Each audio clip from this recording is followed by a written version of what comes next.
If you just started out in Ready or Not, the first mission is Thank You Come Again, and if you haven't played the game before, this level can be pretty difficult. In this video, I'll guide you through how to easily complete this level solo as a complete beginner. One great thing about Ready or Not is that as soon as you start out, you have all the equipment and guns that you need available to you, so here's a loadout that I'd recommend if you're just starting out to make the game as easy as possible. Before we get started, comment down below what platform you play Ready or Not on. I have one great loadout, but you can change out a few things in it to make it better for your playstyle. For the primary, I'll be using the LVAR rifle. This rifle is powerful and accurate with super low recoil. It's one of the best weapons in the game and great for beginners. In Ready or Not, the weapons are pretty balanced, with every weapon in the game being viable in different situations. But there are definitely a few outliers that are much more powerful than the competition. Some rifles I'd recommend are the GA51, which is also accurate and powerful, but has a bit more recoil than the LVAR. The SA58 is a super powerful gun that can shoot through most walls, but is very difficult to control with an insane amount of recoil, especially when using full auto. The last rifle I'd recommend is the SLR-47. This is super accurate when using a canted sight aiming with the laser sight and is one of my personal favorite rifles. But for this video, I'll be going with the LVAR. If you want to use an SMG, I would recommend either the SPC-9, which is my favorite SMG, since it has the highest fire rate in the game and it's still easy to control. The only other SMG I could recommend is the P90, since it's powerful and accurate and has a massive mag size holding up to 50 rounds. Another super viable option for beginners, and especially on this map, are the shotguns. My favorite is the M1014, but all the semi-auto shotguns are nearly identical. I wouldn't recommend any of the launchers since you can just throw grenades. For this video, as I said, I'll go with the LVAR rifle. For attachments, for the sight, I use the Hollow Sight EXPS3, but this comes down to personal preference. If you want a red dot sight, I recommend the M5B. Just don't use either of the scopes with super high zoom, since they give really bad visibility and are not good for this level or many levels in the game. For the underbarrel attachment, I'll use the angled grip, but the combat grip is also great. If you want to have faster ADS speed, go with the angled grip. If you want less recoil, use the combat grip. Once again, for the overbarrel attachment, this comes down to personal preference. I'm going to go with the M600 flashlight, but I have not found a single difference between that flashlight and the WM light. If you want a laser, you can use the laser pointer. Don't use the IR laser since it only works with night vision goggles, which we aren't going to use on this level. For your sidearm, this comes down even more to preference. I would recommend either the B92X, 5.7, or G19. If you want accuracy, use the G19. If you want power, go for the 5.7. If you want a combo of each, go with the B92X. I'm going to use the B92X as it's my personal favorite. For attachments, I'm going to use the SRO red dot sight, but these two red dots are nearly identical. For the muzzle, I'm going to use the XF brake, but if you want, you can use the silencer, and for the underbarrel, I'll use the flashlight. Both of the other two pistols I mentioned have similar attachments if you want to mirror these. The 5.7 does not have a brake, but has a silencer, so use that. For tactical gear, I recommend the mirror gun. This allows you to look under doors so you can enter rooms much more safely. The tactical shield is also okay, but it can be bulky and it's difficult to use. Not recommended for this map. You can also use the battering ram, but once again, it's not necessary for this map since you can just unlock doors or kick them down. For the armor, I would recommend the light armor for good mobility and protection, but if you want higher protection and less mobility, go with heavy armor with full coverage and steel. That'll give you the best protection, but you will go quite slow. If you want a mix of mobility and protection, what I recommend is using the light armor, front and back coverage, and ceramic plates. For the helmet, use helmet only. Night vision doesn't matter on this map, but I use the GP night vision goggles with white phosphor. For the face wear, use a gas mask. This is important. Now for the ammunition slots. If you went with heavy armor, you'll have 2 less slots, so just take either 2 less mags or 1 less mag and 1 less grenade. If you went with light armor, grab 7 AP mags or 7 buckshot if you went with the shotgun. Grab 2 pistol mags, since the main point of a pistol is if you don't have enough time to reload your primary, you can quickly switch, so you don't need to waste too many ammo slots on it. For grenades, grab either 1 gas grenade and 1 flashbang, 2 gas grenades, or 2 flashbangs, 1 gas grenade, and 1 less primary mag. That's what I'm going to use for some of these missions. Grenades are super useful so you can clear rooms safer. Flashbangs stun enemies, but they sometimes just end up taking the grenade. The CS gas causes suspects to cough and they can't see you, so they either surrender, charge you, or try to run out of the room.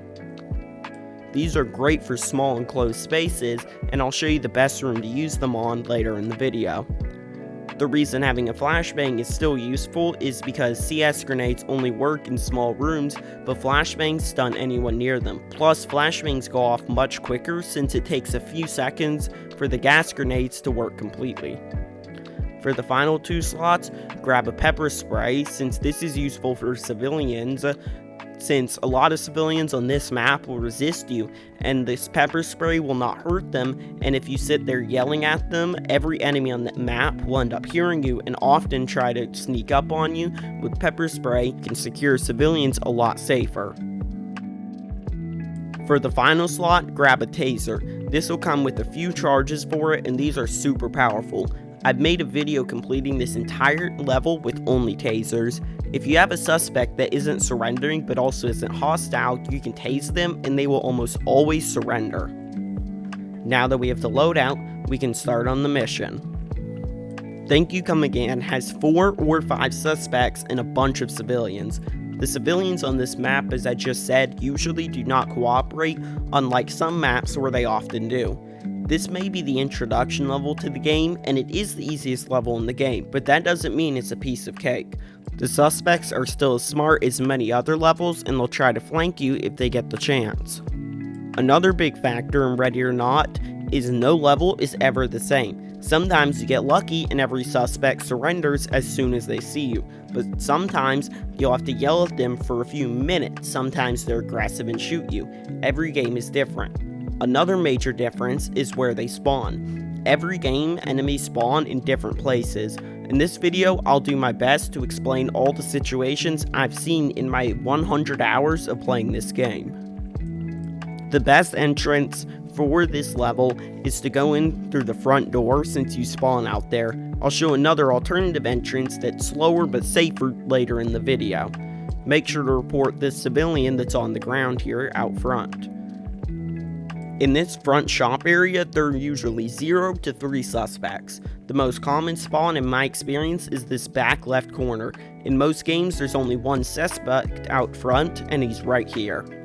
There's also sometimes 1 in the middle and 1 on the right, or there can be 2 in the middle, 2 on the right. Rarely there will be a suspect wandering around out and in the front door.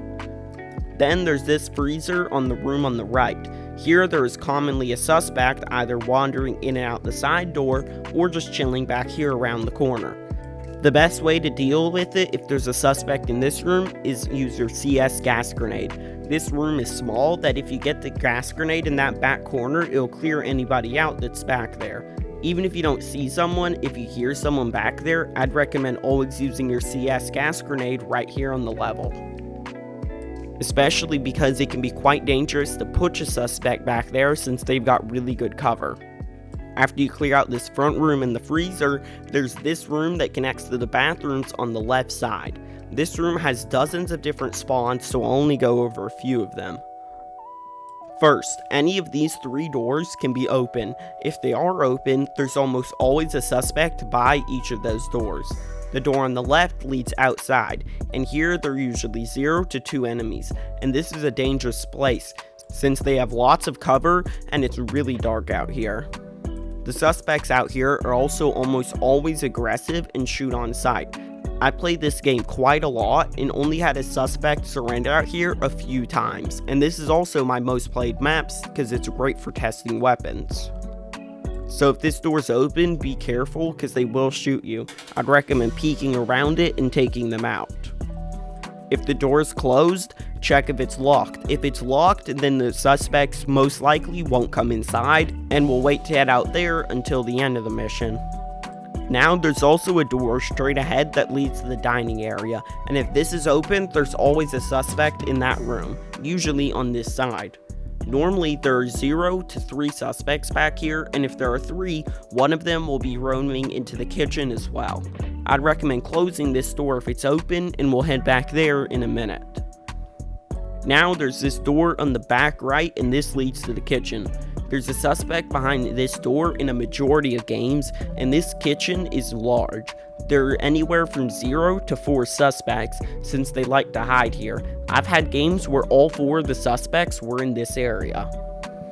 If this door is open, there's almost always a suspect right next to it, so be careful. If you don't see anyone near them, close this door as well.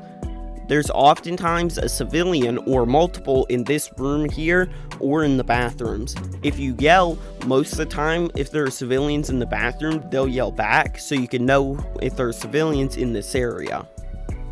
I've only ever seen a suspect in the bathrooms once, and I've played this game quite a lot, and it happened to be while recording for this video.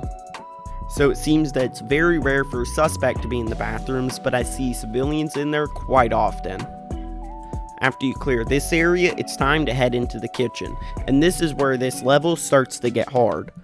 I've had rounds where all the suspects hide here, and those are very difficult. This hallway on the right sometimes has up to 2 suspects, and most games has at least 1 civilian, usually an employee. If this door to the dining area is open on the left, yell. If you hear someone yell back, throw a flashbang in and clear that area, since it's difficult to clear later, and if you leave them there, they'll often flank you towards the end. If this door right next to the dining area door is open, check at the end of it because there's usually a suspect here. If so, take them out. If the door is closed, check under it with the mirror gun, and if there's a suspect here, kick down the door while holding a taser and tase them. Now you can close the door and back around to the hallway. Then, if either of these doors are open, you want to peek around them and head into the room from this door. If both doors are closed, I recommend going to the door on the far end of the hallway, as it gives you the best angle. Now you can head into the room. Make sure you use a flashlight if you have it to check in the freezer right here, as there's often a suspect hiding in it since it's super dark. If you don't know if there's a suspect in any of them, head for this door on the right first. It's the best entrance. You'll be on this small hallway. On the right is a cash register, on the end of it is the manager, and on the left is the manager's office. There's often a suspect either in this hallway, on the right by the cash register, and most commonly in the manager's office. Now that you've completed this room, it's time to head into the main kitchen area. The best method is to go straight through the door that's closest to you. Be careful because there's often a cook and a couple other civilians in here, and sometimes a suspect. If there's a suspect in the dining room, they'll also shoot you through the window, but the window is partially bulletproof, so as long as you move quickly, you'll be fine. Now you can enter the dining room. You'll want to come around the corner out the door very slowly, since there's often a suspect on the right hiding in this corner and on the left. If the right side is clear, then peek around the door to the left. If there's a suspect here, they're usually hostile, so take them out with your primary. If they're neutral, you want to approach slowly with your rifle out and don't switch to your taser until you get closer. Once you get over to that corner and it's safe, turn to your left. There's often 1 or 2 suspects over in this area near the door.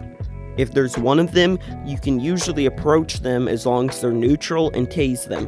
If there are 2, the best strategy is to hide behind the cover of the booths and peek out and yell at them. If you approach them and tase one, the other will shoot you. If you tase that second one, the first one will shoot you. The last enemy is most likely outside that side door. I'd recommend going out through the door in the back of the dining area. Then you can flank around. Remember, the suspect out here is almost always hostile, and if you walk around this way, I've never had one surrender.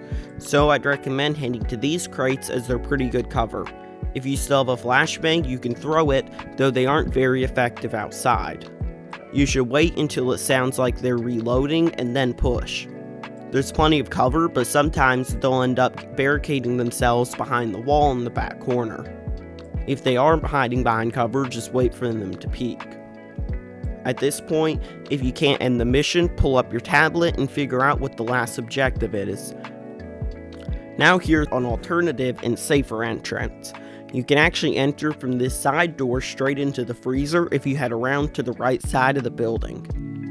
This is much safer since you have a bit more cover, and you can mirror under this door. If you see a suspect, just crack the door open and throw in a gas grenade.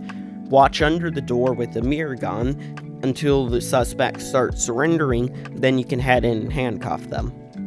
Now you can mirror the next door and head into the shop area and complete the mission the same as last time. All these tips and strategies for this level makes it super easy, and I was able to pistol only this challenge with every pistol in the game easily, and I was also able to do taser only in only 3 attempts. If you want to see that, the link is in the description below. If you learned something new, be sure to like and subscribe. If you have a different method you prefer, be sure to comment down below what it is, and comment down below what map you'd like to see a guide for next. If you want some more Ready or Not videos, there's a playlist on screen. The top left is what YouTube thinks you want to watch next. The top right's a subscribe button. Thanks for watching. Be sure to like and subscribe for more.